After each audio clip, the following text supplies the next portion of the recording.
Bom dia, GYC. Feliz sábado. É uma oportunidade abençoada poder me ajuntar a vocês hoje para adorar o nosso Senhor e Salvador. Amém? O único lugar que podemos imaginar ser melhor do que estar aqui agora é se estivéssemos face a face diante do trono de Deus no céu. E é a minha oração hoje que este seja o último GYC que nós teremos que organizar aqui na Terra. Amém? E que o próximo GYC possa ser celebrado diante do trono de Deus, no mar de vidro. Amém? Quantos de vocês também compartilham dessa mesma oração hoje? Eu quero agradecer você que está aqui hoje, agradecer aqueles que estão assistindo pela internet ao redor do mundo, e gostaria de cumprimentar a minha família que está assistindo, meus filhos, e meu pai, e minha mãe, e outros que estão assistindo também. Muito obrigado. Essa semana eu não me senti muito bem, e, na verdade, na segunda-feira à noite, eu fui para a sala de emergência com vômitos e febre e gripe e todas essas coisas. Essa semana foi cheia de altos e baixos. Só ontem eu apresentei 5 seminários. E sexta-feira, vou contar para vocês, amigos, o poder de Deus se fez presente. Quando eu mais precisei do poder de Deus, Ele estava lá. E eu ouvi hoje de manhã que mais de 1000 pessoas se reuniram na sala de oração e estavam pedindo que as bênçãos de Deus fossem derramadas. Eu louvo a Deus porque vocês estão aqui, e eu espero que você tenha orado bastante, porque hoje vamos estudar o poder da palavra de Deus. Amém? Vocês estão prontos para uma bênção sabática hoje? Amém. E o tema da nossa mensagem hoje é a submissão do remanescente. E é isso que precisamos experimentar nas nossas vidas, como o povo de Deus vivendo nos últimos dias. Mas antes de continuar, nós vamos pedir a presença de Deus que esteja conosco. Então eu gostaria de convidar que você inclinasse a sua fronte e eu vou ajoelhar enquanto pedimos a sua bênção. Pai Celeste, estamos tão gratos hoje de poder estar em Tua presença. Senhor, nós queremos nos abrigar sob a Tua cruz. E não estaremos à Sua sombra, mas estaremos na Sua gloriosa luz e verdade. E nós oramos hoje, Pai, que o Espírito de Deus toque nossos corações, que Ele nos mova, e que Jesus seja visto e conhecido. E que nós experimentemos o poder do Teu Espírito mudando nossos corações, trazendo a convicção do pecado, trazendo a mudança, a transformação que nós tão desesperadamente precisamos. E nós oramos, Pai, hoje, que ao sair não sejamos as mesmas pessoas que entraram aqui. Senhor, eu não sou digno de estar aqui neste palco hoje, mas pelo poder da Sua graça, que assim seja. Eu oro, Senhor, que você esconda esse homem atrás da Sua graça, e que Seu Filho, o Senhor Jesus, que as pessoas o vejam e não a mim, e que o céu nos ilumine, e que todo o céu olhe por nós neste momento, e que o céu se reúna neste local, mas não somente aqui nesse auditório, mas nos nossos corações. E nós pedimos que o Teu Espírito venha agora e fale conosco através da palavra de Deus, que é o próprio Senhor Jesus. E todas essas coisas pedimos em Teu nome. Amém. Como adventistas do sétimo dia, nós temos uma herança rica, amém? Como adventistas do sétimo dia, nós nos posicionamos com a grande reforma protestante, com o lema Sola Scriptura. Nós fundamentamos nossa obra na grande fé de homens e mulheres que deram suas vidas, entregaram seus corações, deram todo o seu dinheiro e deram em tudo o que eles tinham para permanecerem firmes a essa fé preciosa durante a Idade das Trevas. Neste mesmo ano, nós comemoramos os 500 anos da Reforma Protestante. E houve um apelo feito por muitos líderes mundiais para, na verdade, acabar com essa reforma. Mas como adventistas do sétimo dia, nós acreditamos que a reforma não será finalizada até o Senhor Jesus Cristo vir nas nuvens dos céus para levar seu povo. Como povo adventista, nós temos uma identidade bíblica específica. Nós não somos simplesmente mais uma denominação protestante dentro da Reforma Protestante, mas nós cremos que nós somos um movimento profético dessa profecia bíblica que trará o auge dessa grande reforma.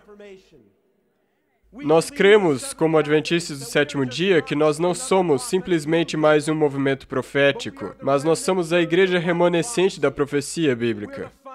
Nós somos a última peça desse imenso quebra-cabeça do grande conflito que Deus está encaixando no seu lugar para finalizar a imagem completa.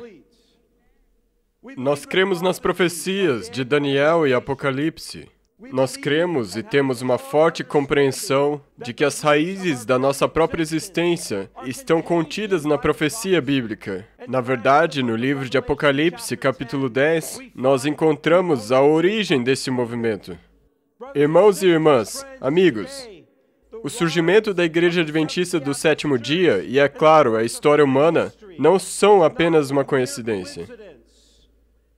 Mas isso foi predito e revelado na profecia milhares de anos antes de acontecer. Nós podemos ter certeza, como adventistas do sétimo dia hoje, que nós somos um movimento de Deus para os últimos dias, porque a Bíblia assim o diz. E as profecias que nós temos pregado como adventistas durante esses últimos 150 anos estão se realizando diante dos nossos próprios olhos. Elas estão se cumprindo nesses últimos 5 anos como nunca antes na história humana, mas principalmente nesse último ano. Mais eventos proféticos se cumpriram no nosso tempo do que em qualquer outro período da história. Nós podemos confiar do que aquilo que nós acreditamos, aquilo que nós pregamos, aquilo que nós temos proclamado é a verdade, porque nós vemos a Bíblia se tornando viva diante dos nossos olhos. Todos os dias nos jornais nós vemos isso. Nossa mensagem profética, de muitas maneiras, não é mais uma verdade profética, mas uma verdade presente. O que nós pregávamos há 10 anos atrás, nós vemos acontecendo agora. E eu digo todas essas coisas não orgulhosamente, mas humildemente. Em outras palavras, embora nós tenhamos esses dons de profecia e verdade nesta igreja, disso nós não temos nenhum crédito para nós mesmos. Ninguém deve se vangloriar disso, mas eu sinto que nós falhamos em apreciar isso da maneira que deveríamos. Eu sinto que nós não fomos quebrados em humildade sob o grande peso da responsabilidade que Deus deixou sobre nós de alertar o mundo. Eu temo que nós somos como crianças mimadas. Nós temos sido egoístas e arrogantes na maneira com a qual lidamos com as bênçãos que Deus deu para a sua igreja remanescente. Nós temos uma missão, como um povo com um destino.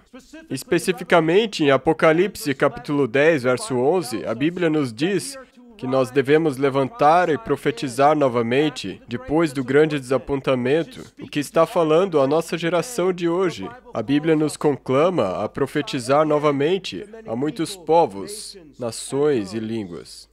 Nós fomos chamados a levar uma mensagem para todo o mundo, que fará o último grande apelo para este mundo despedaçado, para que recebam a Cristo e sejam preparados para a segunda vinda de Jesus. Essas são as 3 mensagens angélicas. Nós fomos encarregados de levar Cristo àqueles que não o conhecem, e de levar a verdade àqueles que já o conhecem bem. Nós fomos chamados para chamar o mundo a sair de Babilônia, tanto na sua forma pagã quanto na sua forma cristã apostatada. Fomos instigados a chamar o povo remanescente dos movimentos falsos para a igreja remanescente. Deus tem remanescentes em todas as igrejas, amém? Em todas as igrejas, mas Ele só tem uma igreja remanescente. Mas por algum motivo nós temos falhado na nossa missão. Por algum motivo, atualmente, nós temos falhado nela. De certa forma, isso não é um segredo hoje. E hoje colocaremos o dedo diretamente nessa ferida. Parte disso é porque, embora nós tenhamos sido chamados a chamar os outros a saírem de Babilônia, a Babilônia está viva e vai muito bem em nossos corações. Antes de podermos chamar as pessoas a saírem de Babilônia, nós devemos permitir que Deus tire Babilônia das nossas próprias vidas. E é triste, irmãos e irmãs, muito triste, que o estado das coisas em Babilônia e a unidade que eles experimentam é maior do que a que é encontrada na igreja remanescente de Deus. Na verdade, eles também são... Babilônia também é um movimento profético.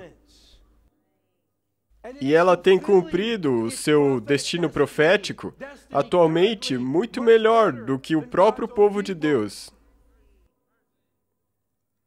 E ela está rapidamente cumprindo com seu destino.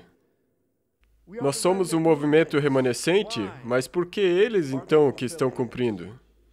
Porque, embora sejamos a igreja remanescente, o movimento remanescente, não temos vivido vida de remanescente. Nós não estamos satisfazendo a plenitude do nosso destino profético. Eles entendem o seu destino e estão movendo numa unidade orquestrada para alcançá-lo. Na verdade, eu creio que de muitas maneiras Deus tem os restringido, porque o seu povo ainda não está pronto. Deus chama hoje sua igreja remanescente para levantar e brilhar. A Babilônia pode até se levantar, pode até se unir, mas não brilhará. Não brilhará com a luz do céu, ou com a beleza de sua verdade. O povo de Deus é chamado para se levantar e brilhar, ao possuir seu caráter, sua justiça e sua verdade. Mas o povo de Deus tem uma coisa em comum com Babilônia. É que nós também não estamos brilhando. Pelo menos não na plenitude do nosso potencial. Hoje descobriremos aquilo que estamos fazendo mediocremente. Vamos descobrir a coisa que é a resposta para todas as outras coisas. Vamos descobrir o que é que continua a enganar o povo de Deus. E nós acharemos a solução que nos permitirá levantar e brilhar como nunca antes. No livro de 2 Coríntios, capítulo 11, versos 2 e 3, a Bíblia diz: Porque tenho ciúme sobre vós com um ciúme divino, porque vos desposei com um marido, para vos apresentar como uma virgem pura para Cristo. Mas eu temo que, de algum modo, assim como a serpente enganou Eva com a sua sutileza, que as suas mentes sejam corrompidas da simplicidade que há em Cristo. Amigos aqui hoje, a resposta aos nossos problemas, o desafio contra a nossa fraqueza, é que nós nos esquecemos da simplicidade que há no Senhor Jesus. Parece que, como igreja, embora tenhamos tido verdade clara, uma missão clara, um propósito claro, nós de alguma forma perdemos a simplicidade da justiça de Cristo para transformar e empoderar nossas vidas diárias. Porque, embora nós conheçamos a verdade como um povo, embora nós tenhamos as doutrinas dos últimos dias, nós não fomos transformados, nossos corações não foram mudados pelo poder e a simplicidade da palavra de Deus, que revela a Cristo como uma pessoa para nós. Nós temos sido um povo baseado nas Escrituras desde que passamos a existir, amém? Nós temos sido um povo que guarda o sábado. Nós temos sido um povo que proclama a segunda vinda. Mas, irmãos e irmãs, nós não temos sido um povo que vive em submissão. Nós não fomos chamados simplesmente para pregar o caráter e a justiça de Cristo. Nós fomos chamados como um povo para possuir essas características.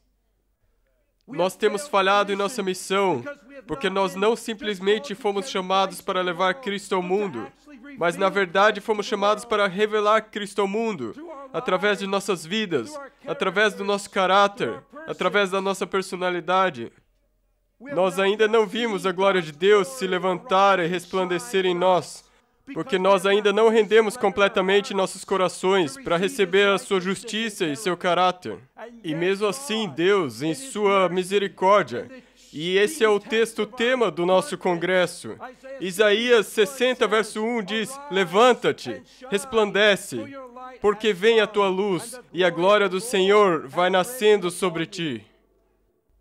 Mas antes disso poder acontecer, nós temos que ter uma experiência com o Espírito de Deus que transforma a nossa vida. Venha comigo, por favor, ao livro de 2 Timóteo, capítulo 3. 2 Timóteo, capítulo 3. Eu gostaria de olhar uma passagem que eu creio que tem uma relação direta com o nosso tema de hoje. 2 Timóteo, capítulo 3. Essa é uma passagem que eu acredito que a maioria de vocês conhecem bem. E é uma carta do apóstolo Paulo para um jovem chamado Timóteo. Agora, Timóteo, acho que muitos de vocês aqui podem se identificar com ele, porque Timóteo era um jovem crescendo na igreja. Nós sabemos que ele era um cristão pelo menos de terceira geração, porque Paulo menciona a sua mãe e a sua avó, que o ensinaram as Escrituras. Timóteo era um jovem fiel. A maioria de vocês aqui nesse auditório podem se identificar com Timóteo. Ele era um jovem, criado na igreja, e ele se empenhava para ser verdadeiro e fiel. Ele amaria o GYC, amém? Ele amaria estar aqui. Na verdade, se ele estivesse aqui hoje, eu me sentaria e deixaria que ele pregasse. Timóteo era um jovem maravilhoso, e Deus falou a ele através do apóstolo Paulo. Paulo diz a Timóteo, no verso 10, ele diz, do capítulo 3, 2 Timóteo capítulo 3, verso 10, Tu, porém, tens seguido a minha doutrina, modo de viver, intenção, fé, longanimidade, amor, paciência, perseguições e aflições, tais quais me aconteceram em Antioquia, em Icônio, em Listra. Quantas perseguições sofri, e o Senhor de todas me livrou. A Bíblia nos diz, amados amigos, que como cristãos nós vamos sofrer perseguição.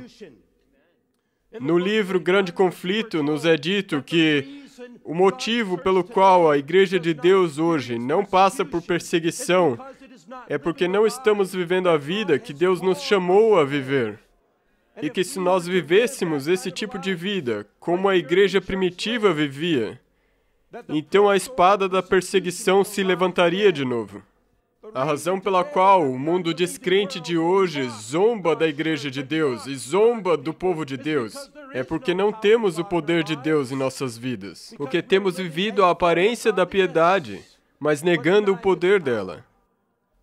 Mas Paulo diz a Timóteo, e ele continua, e ele diz no verso 14, verso 13, Mas os homens perversos e impostores irão de mal a pior, enganando e sendo enganados. Irmãos, não vemos isso no mundo de hoje? Não vemos isso mesmo dentro da igreja hoje? E ele continua e diz que, a despeito de todas essas coisas, a despeito das dificuldades que a igreja de Deus pode enfrentar, a despeito da perseguição que a igreja de Deus pode enfrentar, a despeito do engano e da apostasia que pode se infiltrar através de pessoas que caíram, ele diz uma coisa, e essa coisa deve ser o lema nos nossos corações hoje, se quisermos aceitar o chamado de Deus para levantar-se. E no verso 14 ele diz, Tu, porém, permanece. O quê? Permanece naquilo que aprendeste e de que foste inteirado, sabendo de quem o aprendeste, e que desde a infância sabe as sagradas letras, que podem tornar-te sábio para a salvação pela fé em Cristo Jesus. Paulo encorajou a Timóteo nos tempos iniciais, quando ele estava para partir da terra. Quando ele entendeu, através de visões que o Senhor o deu, que algumas coisas infiltrariam, que a apostasia chegaria uma vez que ele fosse embora. Ele encoraja Timóteo a continuar na palavra que o havia libertado. E hoje, como movimento, como o último povo de Deus, que ele levantará e resplandecerá, eu estou apelando a vocês hoje, que nós devemos também continuar naquilo que Ele nos deu no início. A palavra de Deus, que revela a verdade e a pessoa de Cristo, deve ser nossa âncora nesses últimos dias. Verso 15. Ele diz que as Escrituras Sagradas podem te tornar sábio. A propósito, de que Escrituras ele está falando aqui? Ele está falando do Velho Testamento, e é claro que isso também se aplica ao Novo Testamento, mas a beleza do Velho Testamento é que se isso fosse tudo que tivéssemos, você poderia achar fé, encontrar sabedoria, encontrar salvação e encontrar Jesus nas Escrituras do Velho Testamento, amém? Nós não somos uma igreja do Novo Testamento, nós não somos uma igreja do Velho Testamento, nós somos uma igreja da Bíblia, amém? Nós cremos na veracidade da palavra de Deus. E ele continua e diz: toda a Escritura é divinamente inspirada e proveitosa para ensinar, para redarguir, para corrigir, para instruir em justiça. Nós sabemos que toda a Escritura é divinamente inspirada. E eu vou dizer isso por causa dos perigos que estão adentrando na nossa igreja hoje. Se toda a Escritura é divinamente inspirada e o Espírito Santo não for uma pessoa, a terceira pessoa da deidade, então a Bíblia não pode ser um documento vivo, não pode ser verdadeiramente a revelação de Cristo, mas simplesmente um livro de uma força impessoal que não tem relevância para nós hoje. Como igreja, nós cremos na deidade de 3 pessoas, amém? Nós acreditamos na verdade do Espírito Santo para revelar Cristo a nós e mudar nossas vidas. Nós cremos que Ele é uma pessoa real. Nós cremos que Ele é o revelador da verdade e que Ele nos dá a convicção do pecado. Nenhuma força pode convencer do pecado ou trazer consolo para os nossos corações, a menos que seja realmente uma pessoa da deidade. Amém? Verso 17, desculpe, ele diz, verso 16, toda Escritura é inspirada por Deus e proveitosa para ensinar. Vejam, amigos, a palavra de Deus tem o poder para transformar nossas vidas, sim ou não? Ela tem o poder de permitir que a justiça de Jesus Cristo nos cubra. Eu me lembro de um homem chamado João. Alguns anos atrás eu realizei algumas reuniões no Alabama, na igreja do meu sogro. E esse homem chegou às reuniões e ele não sabia como ler, mas ele sabia o que a Bíblia dizia, porque todas as noites a sua esposa lia para ele das Escrituras. Ela falava e lia para ele capítulos de uma vez só. E ele veio até mim e disse, na primeira noite dessas reuniões, e ele disse, ouça pregador, vou te dizer uma coisa. E eu disse, estou ouvindo. E ele disse, se eu ouvir uma coisa sequer sair da sua boca, que não estiver em harmonia com a Bíblia, ele disse, eu estou te dizendo agora que eu e minha família levantaremos e iremos embora. E eu disse, irmão, espero que você faça assim mesmo e que diga a todas as pessoas para irem embora também. Aquele irmão voltou na próxima noite, e na próxima noite, e na próxima noite, e ele veio a todas as noites dessa série. E no fim dessas reuniões, ele e sua esposa foram batizados. E depois o seu filho se batizou. E um pouco depois, seu outro filho se batizou. E algum tempo depois, ele começou a aprender como ler através da Bíblia. E não demorou muito para que ele começasse a estar na plataforma para fazer a leitura bíblica. E vários meses depois disso, ele pregou o seu primeiro sermão. A Bíblia ensinou esse homem a ler. E agora ele lê fluentemente e se tornou um diácono na igreja, um homem fiel de Deus. É isso que o poder da palavra de Deus fará por nossas vidas hoje, amém? Eu quero ler para vocês uma citação do livro Educação Cristã, página 118. A Bíblia é a única regra de fé e doutrina. E não há nada mais apropriado para vigorizar a mente e fortalecer o intelecto do que o estudo da palavra de Deus. Não há outro livro que seja tão poderoso para elevar os pensamentos e dar vigor às faculdades como as vastas e enobrecedoras verdades da Bíblia. Se a palavra de Deus fosse estudada como deveria ser, os homens teriam uma grandeza de entendimento, uma nobreza de caráter e uma firmeza de propósito que raramente se vêem nesse tempo.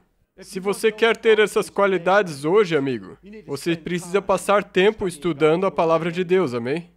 Muito frequentemente, nós estamos lendo esses devocionais de uma página só, ou assistindo esses vídeos devocionais de 2 ou 3 minutos.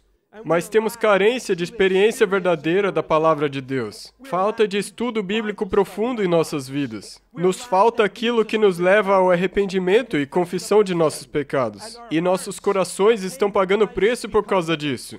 Porque nós nos distanciamos mais e mais do ideal de Deus para as nossas vidas. Mas se tomarmos por objetivo se aproximar dele pela palavra, ele nos transformará.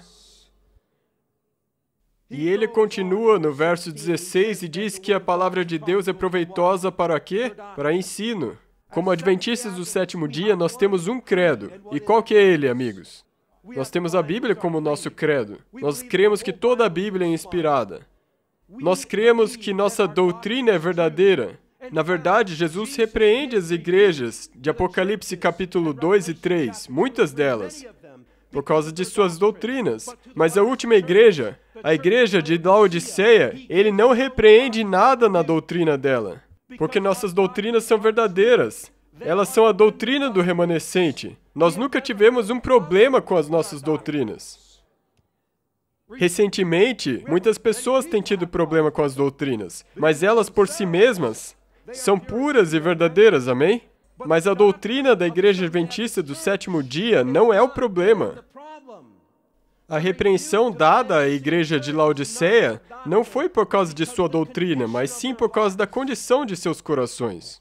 Se no nosso pregar e ensinar o poder de Cristo não for revelado através da doutrina, então ela se torna tão seca como um osso. O poder do Espírito de Deus deve nos transformar através das mensagens que pregamos.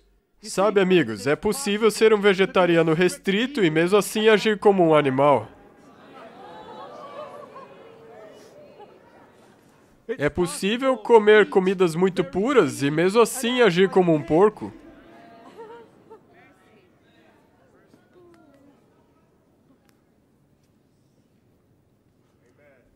E você pode pregar o sábado. Você pode pregar a segunda vinda. Você pode pregar o santuário.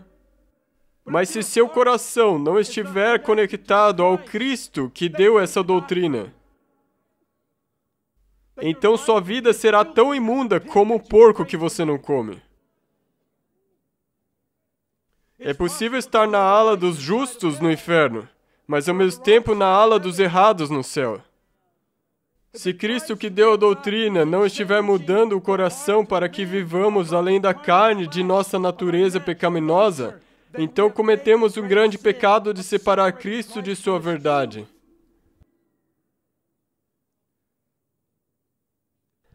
Nós devemos defender a verdade da apostasia, mas nós também devemos ser transformados pelo amor apostólico, por aqueles que discordam conosco, aqueles que nos caluniam, aqueles que abertamente nos atacam. Quer você se veja do lado conservador do adventismo, ou do lado liberal do adventismo. Na verdade, não importa. Se nós não amarmos como Cristo amou, enquanto afirmando a verdade, é tudo em vão. Vejam, a Igreja Mundial ainda tem autoridade por causa da pureza da nossa doutrina.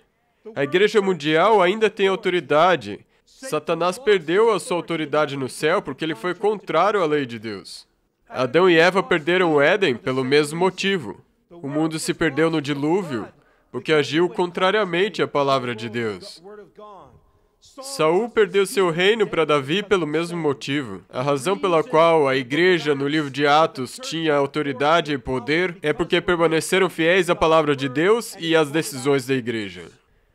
A Igreja Mundial hoje, a Associação Geral atual, não tomou nenhuma decisão que vai diretamente contrária à palavra de Deus. Portanto, ela como organização ainda tem autoridade espiritual e eclesiástica, a qual o povo de Deus deveria se sujeitar, contanto que ela permaneça fiel à palavra de Deus. Nós devemos apoiar nossa Igreja Mundial, porque a doutrina que nos une é pura e verdadeira. Ele continua e diz, é útil para o ensino e para a repreensão. Venha comigo para o livro de Hebreus, capítulo 4. Hebreus capítulo 4. E a palavra de Deus fala a nós em alto e bom tom. Ele diz, porque a palavra de Deus, em verso 12, porque a palavra de Deus é viva e eficaz e mais penetrante do que espada alguma de 2 gumes, e penetra até a divisão da alma e do espírito, e das juntas e medulas, e é apta para discernir os pensamentos e intenções do coração. Quando você abre a palavra de Deus e você lê e você entende a verdade contida lá, quando você abre a palavra de Deus, você fica face a face com o Cristo vivo, que começa a falar à sua alma. E à medida que você vê na palavra de Deus o que é verdadeiro e ideal, ela começa a revelar o que não é verdadeiro e não ideal na sua vida. E a beleza da palavra de Deus é que ela conhece cada desculpa, conhece cada motivação e conhece cada coisa em segredo no seu coração. E ela revela essas coisas e nos deixa nu diante de um Deus vivo, que é santo, justo e verdadeiro. E nós nos enxergamos como nós realmente somos. E nós vemos a Deus como Ele realmente é. E nós percebemos o grande abismo que existe entre Ele e nós. Irmãos, que misericórdia que Deus tem para conosco hoje, por dar-nos repreensão. Vejam, amigos, nós não precisamos de frasezinhas de efeito ou pregadores que sabem entreter. Nós somente precisamos da verdade direta, pura e sem rodeios, para falar às nossas mentes, aos nossos corações e nos chamar ao arrependimento e à transformação de nossas vidas. Em Isaías 62 diz, porque eis que as trevas cobriram a terra e a escuridão os povos. Houve muita escuridão na história da nossa igreja. Existe muita escuridão hoje na igreja, e eu não quero falar disso agora. Muitos de nós, ao invés de permitir que a palavra de Deus corte os nossos corações, nós nos escoramos na cultura adventista. E muitos de nós, como Esaú, da casa de Isaac, fomos criados na verdade, mas não permitimos que a verdade nos transformasse. Nós tiramos vantagem dos benefícios da cultura adventista com a qual Deus nos abençoou, mas nós a usamos para gratificação própria. Semelhantemente ao prato de sopa simbolizando a carne e o apetite mundano, pela qual Esaú vendeu seus direitos de primogenitura. Alguns de nós têm vendido nossa primogenitura, alguns têm vendido nossa bênção por muito menos do que um prato de sopa. Alguns de vocês aqui hoje estão estudando medicina, ou enfermagem, ou negócios, ou algum tipo de profissão que vocês se tornarão muito influentes e provavelmente ganharão muito dinheiro. E eu conversei com muitos jovens e eles disseram, eu estou entrando nesse negócio porque eu quero ganhar muito dinheiro. Eu quero viver esse estilo de vida. Mas deixa eu dizer a vocês, amigos, Deus não chamou vocês para viverem esse estilo de vida. Se Ele te colocou numa posição dessas, Ele espera que você seja um servo para a sua causa. Ele não te chamou para viver economizando. Ele não te chamou para viver uma vida mundana e luxuriosa. Mas Ele te chamou para viver dentro das suas necessidades e usar os seus meios para avançar a sua causa. No final das contas, nós frequentemente idolatramos os títulos acadêmicos. Temos de conseguir nossos títulos e fazer nosso dinheiro. Alguns de vocês, Deus chamou para o serviço missionário. Todos vocês foram chamados para o serviço missionário. Alguns foram chamados para o serviço de tempo integral, mas vocês fogem, porque estão correndo atrás do mundo. E você sempre olhando por cima do ombro para ver se Ele está te seguindo. E Ele está te seguindo, porque Ele quer que você vire sua vida em 180 graus e dê a si mesmo, de todo o coração a Ele. Alguns de vocês disseram aos seus pais que vocês gostariam de ir e servir no serviço missionário, e quando vocês disseram aos seus pais, eles tiveram um piti. E eles te disseram, do que você está falando? Você tem que ter um diploma, tem que conseguir um emprego, tem que ganhar dinheiro. Mas Deus hoje te chama para mais do que isso. Deus te chamou para algo maior do que isso. Nós adotamos, à medida que nós progredimos de nos escorar na cultura adventista, e agora parece que a cultura do mundo está entrando na cultura da igreja. Nós nos apoiávamos na cultura adventista e na nossa herança até agora. O mundo se infiltrou. E à medida com que nós nos enfraquecemos na palavra, nós somos apanhados por diferentes movimentos sociais feitos para causar discórdia e conflito. Por quê? Porque nenhum movimento de justiça social pode mudar o coração humano. Movimentos de justiça social têm o seu lugar, mas eles certamente não são o Evangelho. Somente o Evangelho pode mudar nosso coração. Se somente a justiça social pudesse resolver os problemas do mundo, então Jesus teria permitido que os seus discípulos coroassem ele como rei. O Evangelho, irmãos, é a grande solução para os problemas sociais. Um coração transformado. Você nunca vai resolver o racismo e a injustiça social ou econômica sem a pureza do Evangelho mudando a vida.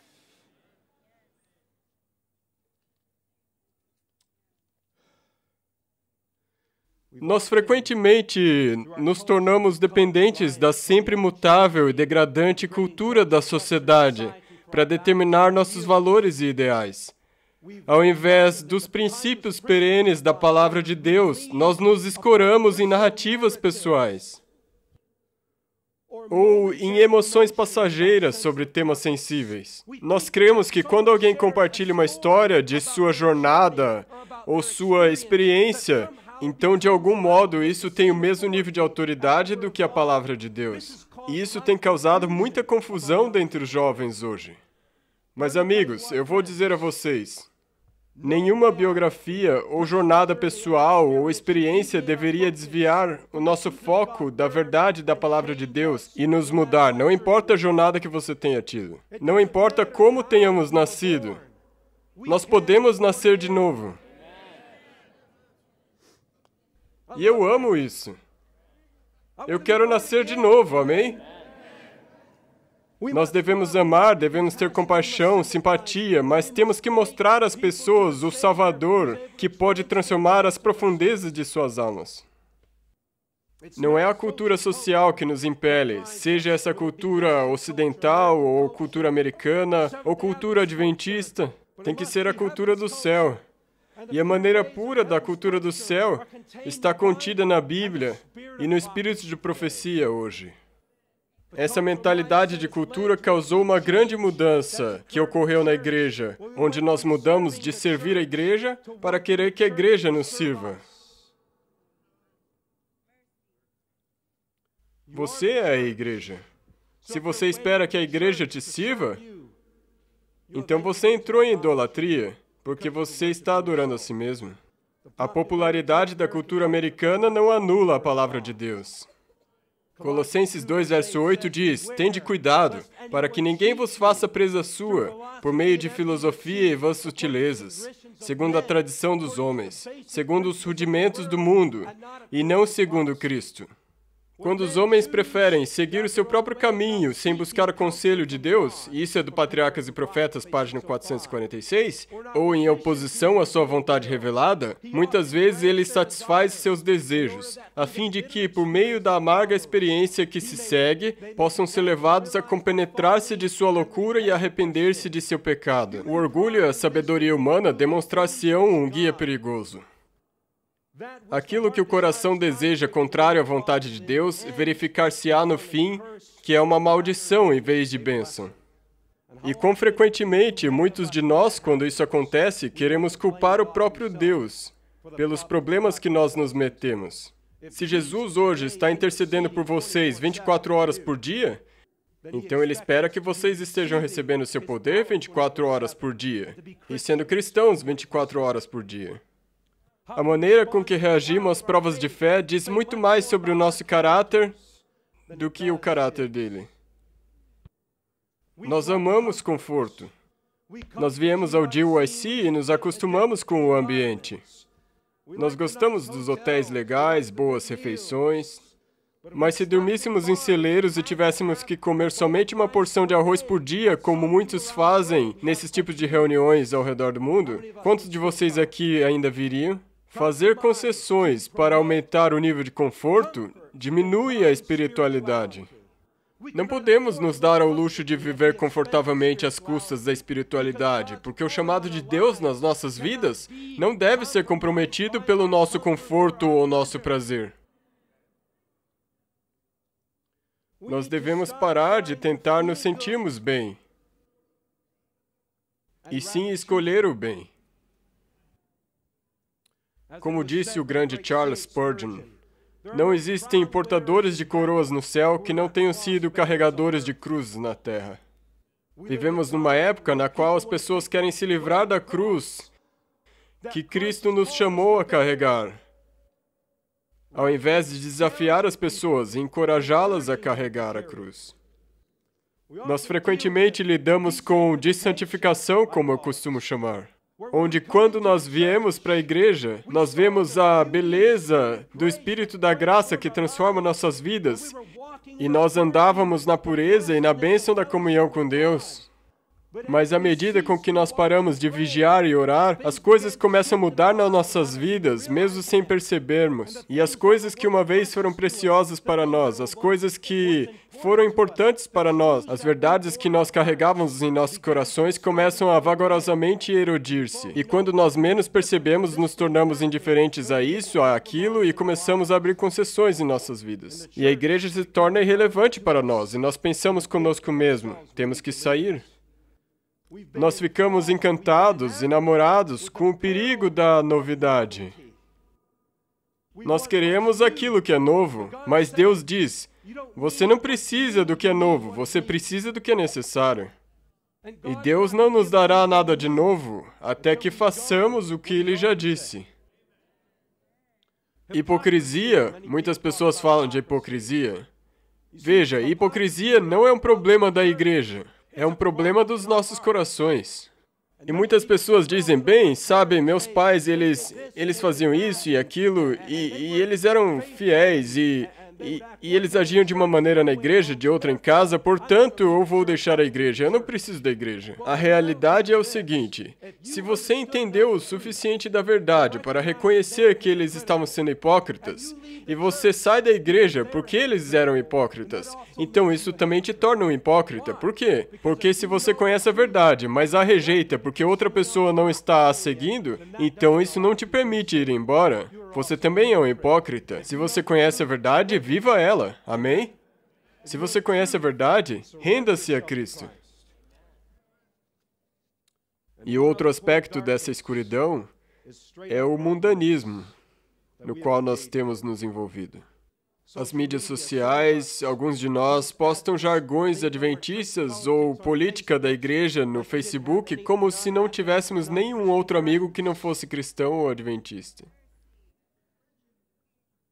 Se você acha que vai atrair pessoas para a igreja desse jeito, está enganado. Outros postam coisas em suas redes sociais como se nunca tivessem ouvido falar de Cristo ou Adventismo, mesmo que devamos tê-lo conhecido por todas as nossas vidas. Alguns de nós estão envolvidos com esportes, ou moda, ou competição em várias maneiras, ou relacionamentos errados, relacionamentos com um rapaz ou com uma moça no qual nós não deveríamos nos encontrar. Todos os tipos de mundanismo, e Jesus nos repreende por todos eles. Mas Ele nos repreende por causa de seu amor por nós e pela sua vontade de que nós sejamos salvos. Sabe, existem dois tipos de pecado. Aqueles que são aceitáveis e aqueles que não são aceitáveis. Como sabemos a diferença? Os aceitáveis são os meus, os não aceitáveis são os seus.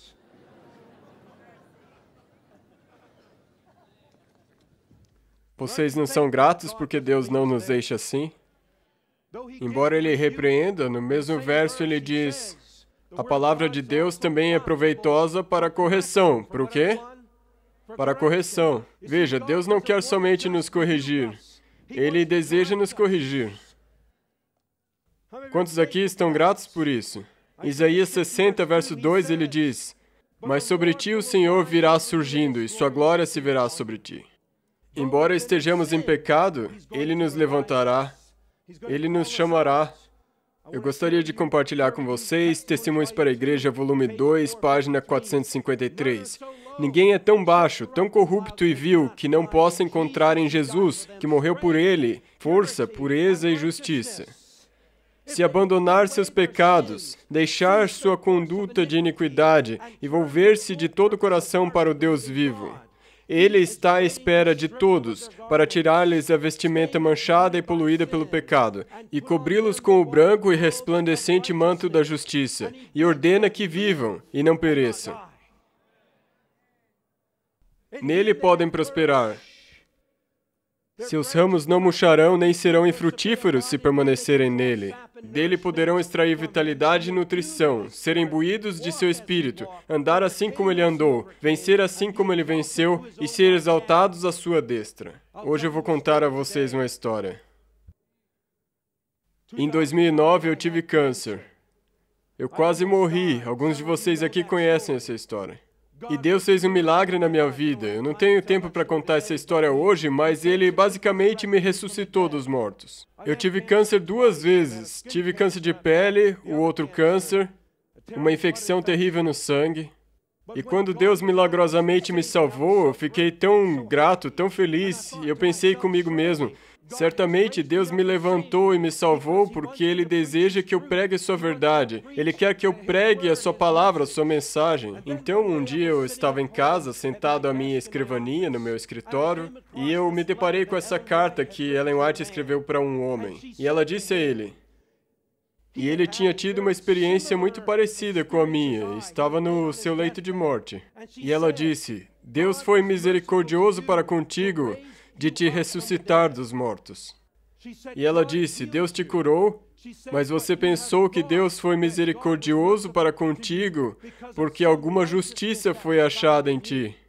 Então ela disse a ele que o verdadeiro motivo pelo qual Deus te curou é porque você não estava preparado para morrer.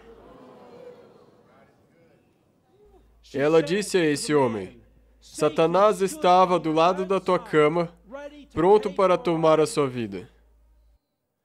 E Deus, em sua misericórdia abundante, te resgatou para te dar outra chance de se agarrar a Ele e a Ele somente, para que você faça a entrega completa da sua vida. Ela disse, não perca essa chance. Não perca essa chance. E amigos, quando eu li essa carta, eu me quebrantei diante do Senhor. Eu chorei por mais de 2 horas. E eu chorei na minha mesa, reconhecendo que não havia nada de bom em mim que poderia me favorecer perante Ele. E que eu poderia confiar em sua justiça somente. A reunião da Conferência Geral de 1893 foi uma das maiores reuniões da história do Adventismo. Muitos apelos foram feitos. E essa é a correção que, como igreja, em nosso orgulho e em nossa arrogância, nós precisamos. A.T. Jones disse, nossa bondade, nossa sabedoria, nossa habilidade não vale de nada.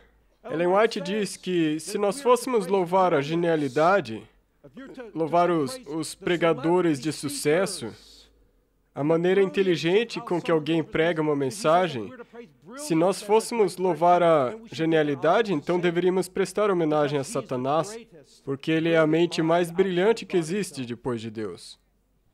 Nossa bondade, sabedoria e capacidade não são nada, mas Deus pode e vai trabalhar com um coração que não está cheio do eu, com um coração que não fez reservas, o coração que entregou tudo a Deus diante de seu altar. Nós devemos nos arrepender pelas obras que nós tentamos fazer com as nossas próprias forças. Irmãos e irmãs, não somente as nossas más obras, não somente o perder de paciência, não somente o se entregar às suas próprias vontades, não somente os pecados secretos que nós cometemos, mas nós também devemos nos arrepender de nossas boas obras, que nós fizemos por nossas próprias forças. Tem muitas pessoas que fizeram grandes coisas pelas suas próprias forças, mas eles estão em prejuízo por não tomar posse da força divina. Irmãos, nós devemos nos arrepender mesmo das nossas boas obras, porque se Jesus tivesse as realizado através de nós, elas seriam 1000 vezes melhor, infinitamente melhores.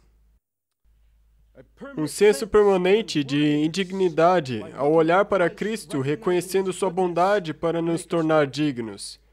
Arrependimento e confissão são a única saída do pecado e da escuridão. W. Prescott fez essa declaração. Ele disse: "O que eu posso dizer sobre isso? Essas coisas são tão claras quanto o ABC, que a justiça é o dom de Deus, e tudo o que Ele pede que façamos é nos submeter a recebê-la, para abrir a porta para a confissão e o arrependimento, e fechar todas as portas para Satanás. E isso é feito ao aceitá-lo em sua simplicidade." Eu acho isso interessante, que na maior de todas as reuniões da Conferência Geral, onde a chuva serôdia estava quase começando a ser derramada, que A.T. Jones, no seu apelo final, fez a seguinte declaração. Ele disse: "A justiça de Deus sobre o seu povo é a única coisa que pode habilitar o povo de Deus para receber a promessa do Espírito Santo e seu derramamento. E quando essa mensagem é aceita e recebida de bom grado, Deus diz a você e a mim o que, meus amigos? Levanta-te, resplandece, porque vem a tua luz e a glória do Senhor vai nascendo sobre ti." E o mesmo apelo que foi feito lá está sendo feito aqui hoje. Que a justiça de Cristo possa ser a sua única defesa. Que somente quando nos tornarmos como crianças, com humildade genuína e honestidade sobre nós mesmos e nossas falhas como igreja e como indivíduos, Deus poderá, então, trazer a cura às nossas vidas.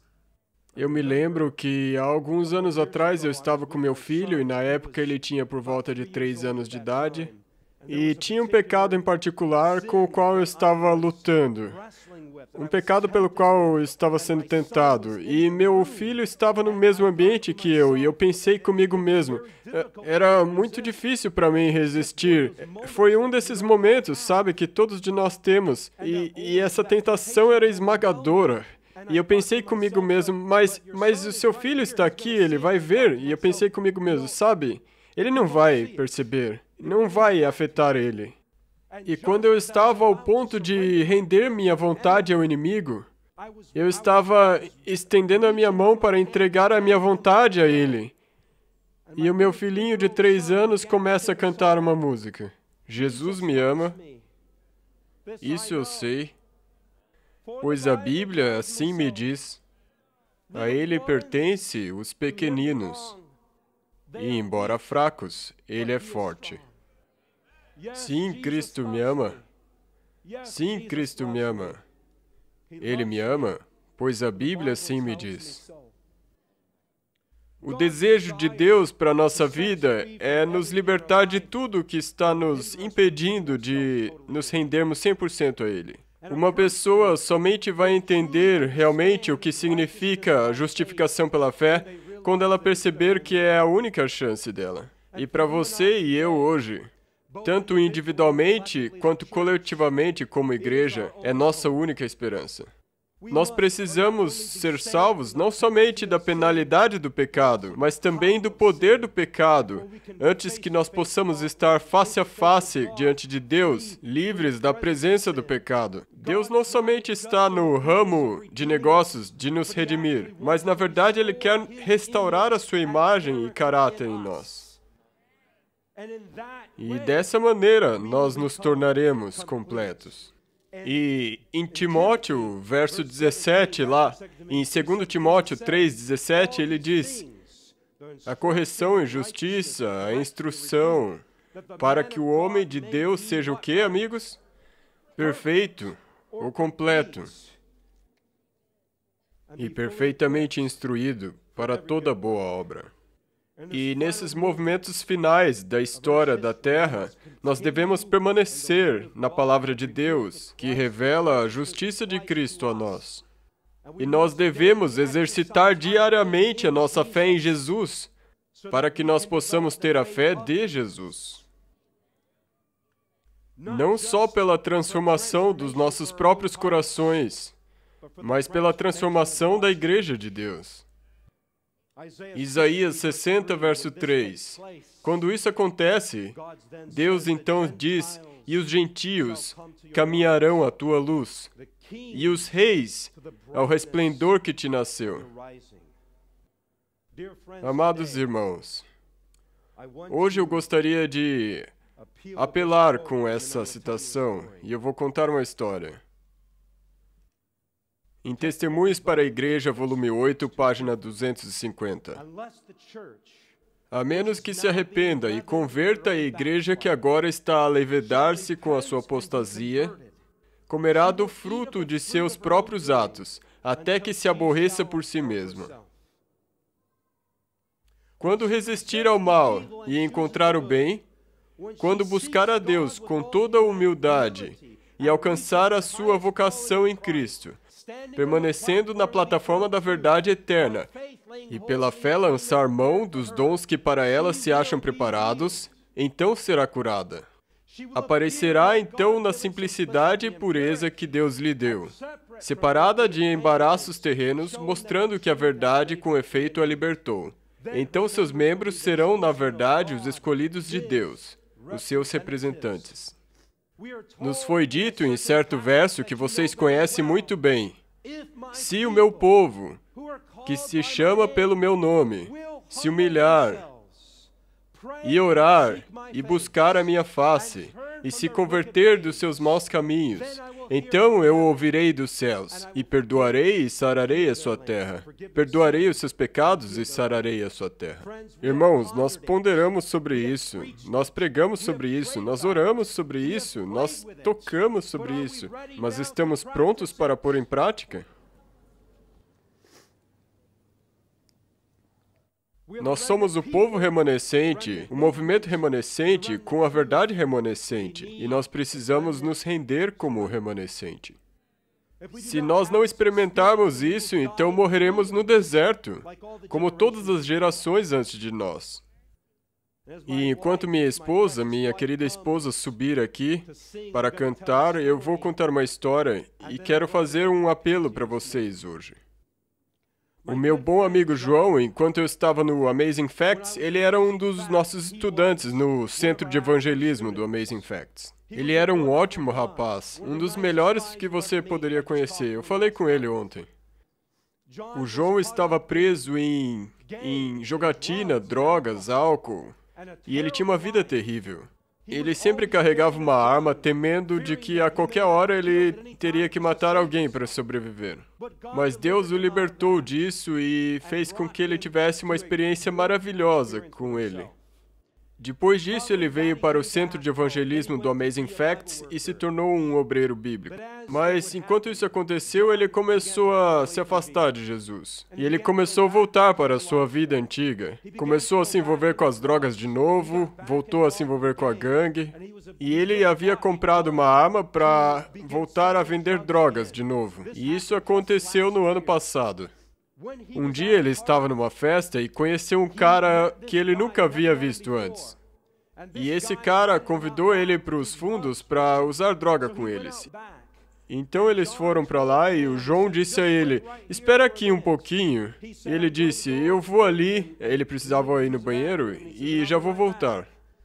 E quando João foi nesse canto, estava escuro, uma gangue saiu das sombras e começou a enfrentá-lo. E eles começaram a bater nele. O outro homem viu o que estava acontecendo e correu para tentar ajudar o João. E quando ele fez isso, eles voltaram a sua ira para ele e bateram nele até cair. E eles esfaquearam ele mais de 20 vezes. E esse homem morreu. Então eles foram embora. E o João, por misericórdia, foi deixado vivo. E depois, quando João se recuperou, ele reconheceu, ele percebeu que o homem que havia tomado o seu lugar, o seu nome era Jesus. E ele percebeu que, por causa do meu pecado, por causa da minha queda, por causa do meu vacilo, esse homem teve que morrer. E ele tomou o meu lugar. E de repente, a realidade daquilo que Jesus havia feito por ele se tornou viva como nunca antes. E isso quebrantou o seu coração. E ele voltou para a igreja e foi batizado o mês passado. Rebatizado. Vocês percebem, irmãos, hoje? O que realmente significa Jesus ter tomado o seu lugar? Você realmente entende e compreende o preço que Cristo teve que pagar pela sua salvação eterna? Você entende o preço que foi pago? Você reconhece a condição hoje do seu coração e que ele é um coração de pedra? Você reconhece hoje que nós precisamos de um novo coração? Não temos problema com a doutrina. Não temos problema com a verdade. Mas temos problema com o nosso coração e Jesus mostra isso hoje. E Ele diz, isso tem que mudar. Se vocês não quiserem morrer no deserto. E hoje eu vou fazer um apelo. Nós devemos nos levantar, mas na justiça de Cristo somente. E enquanto minha esposa cantar aqui, eu quero fazer 3 apelos. Número 1. Talvez a vocês que não estiveram aqui por toda a semana. Mas você está aqui hoje e Deus está falando ao teu coração e quer transformar a sua vida. E você nunca se batizou, ou você se batizou e largou. E você percebe que você precisa da justiça de Cristo. Você está cansado de confiar em si mesmo. E você deve depender dele e dele somente. Se o seu desejo é ser batizado, então venha aqui à frente, à minha esquerda, à sua direita. E eles vão falar com você e recolher os seus dados e prosseguir a partir disso. E o meu segundo apelo é o seguinte. Existem aqueles que fugiram do chamado de Deus por toda a vida. Você fugiu do seu chamado para o serviço missionário, seja em tempo integral ou parcial. E Deus está te chamando hoje para parar de correr dele e começar a correr em direção a Ele. E você diz, Deus, hoje eu respondo ao chamado para a tua obra. Eu quero que as boas obras de Cristo sejam realizadas em mim, mas não pelo meu poder, e sim pelo seu poder. Hoje você quer se arrepender das obras do seu passado que você realizou pelo seu próprio poder, e você quer renovar o poder de Deus em sua vida. E eu quero te convidar que você venha aqui à minha direita, à sua esquerda, e haverá pessoas que falarão com você. E meu terceiro apelo hoje é para aqueles que dizem, Senhor Deus, eu preciso de um novo coração. Eu preciso ser renovado pelo Espírito de Deus. Eu preciso de uma vida transformada e, Deus, eu não consigo fazer isso por mim mesmo. E eu só posso fazer isso através de Ti. E eu quero dar tudo, eu quero entregar tudo diante do Teu altar. E eu quero a verdadeira experiência e entendimento de que Jesus pagou tudo. E eu quero que a igreja seja transformada. Eu quero que a igreja seja viva e isso começa comigo. Se esse é você, venha aqui à ala central e nós vamos orar. 3 apelos, o batismo à minha esquerda, o ministério à minha direita, vidas e corações transformados ao centro. E enquanto minha querida esposa canta.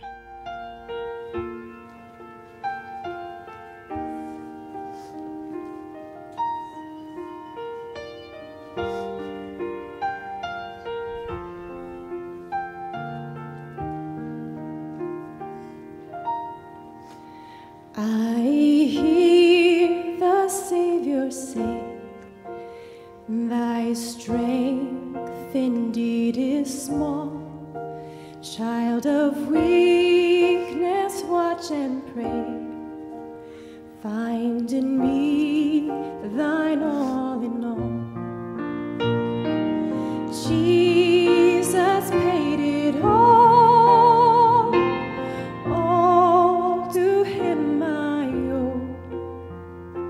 Sin had left a crimson stain.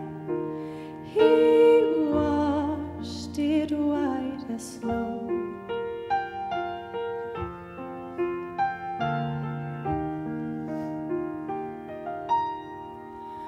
For nothing good have I, whereby thy grace to claim.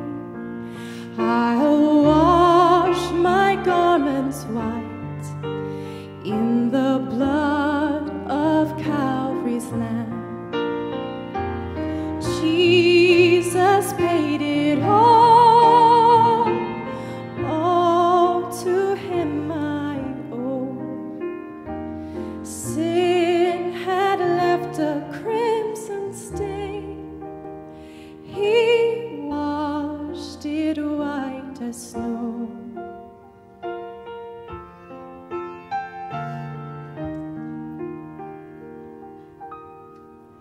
Lord, now indeed I find thy power and thine alone can change the leper's spots and melt the heart of stone.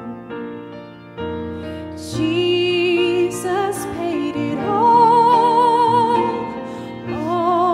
to him I owe. Sin had left a crimson stain, he washed it white as snow. And when before the throne I stand in him complete, I'll throw my trophies down, all down at Jesus' feet. Jesus paid it all to him I owe. Sin had left a crimson stain, he washed it white as snow.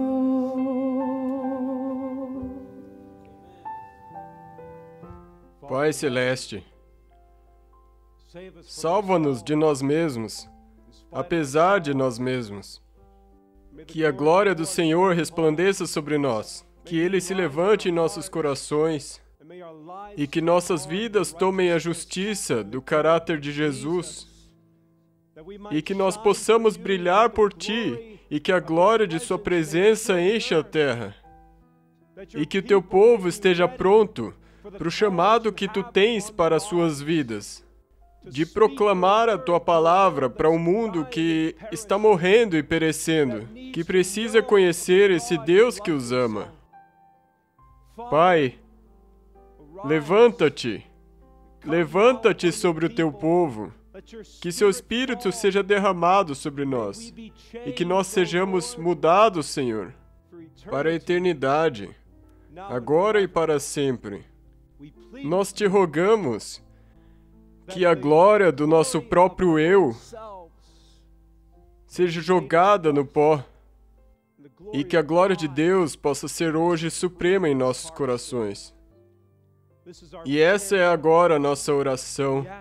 Nós pedimos no precioso, doce nome de Jesus. Amém.